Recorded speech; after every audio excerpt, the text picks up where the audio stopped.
नमस्कार welcome to simple cooking.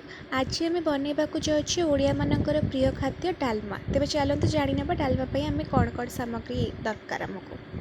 Dalma ये मुझे सब परिवा काटिकी रखी बैगण बीन्स आलू कखारू पोटल कंचा कदली आदि परिवा रखी आपण पसंद अनुसार परिवा नहीं पार।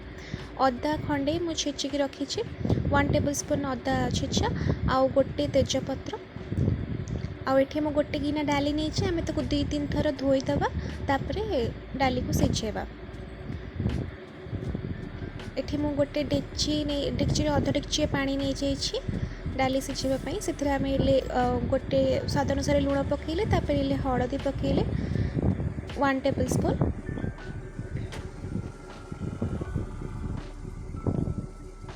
टिके फुटी आसला तेजपत्र पकईदेवे।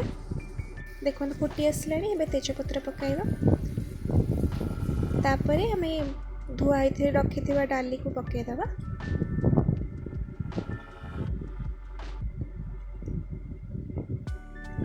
यहाँ डाली फुटी आसला परिबा आउ अदा छेचा मु पकई देछि।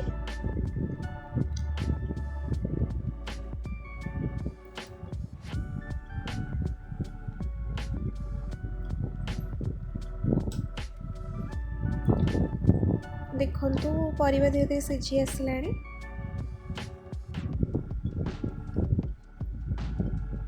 ऑलमोस्ट रेडी हो गलानी डालमा।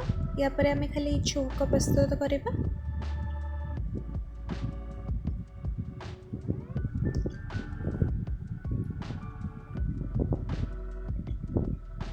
एबे आमे जीरा लंका गुंडा पकेले 1 टेबल स्पून। एबे आमे गोटे कड़ाई रे घी नहीं 1 टेबल स्पून और से पंच फुटण 1 टेबल स्पून और 2टा सुखिला लंका पकेले छुंक करने। यहाँ पर आम गोटे पिंच हेंगू पकेले एवं छुंक प्रस्तुत हो गला डालमा पकई देछि मु। देखो प्रस्तुत हो गला टेस्टी और हेल्दी डालमा। वीडियोटी पसंद आसिले प्लीज़ लाइक शेयर और सब्सक्राइब करेंगे। Thank you for watching.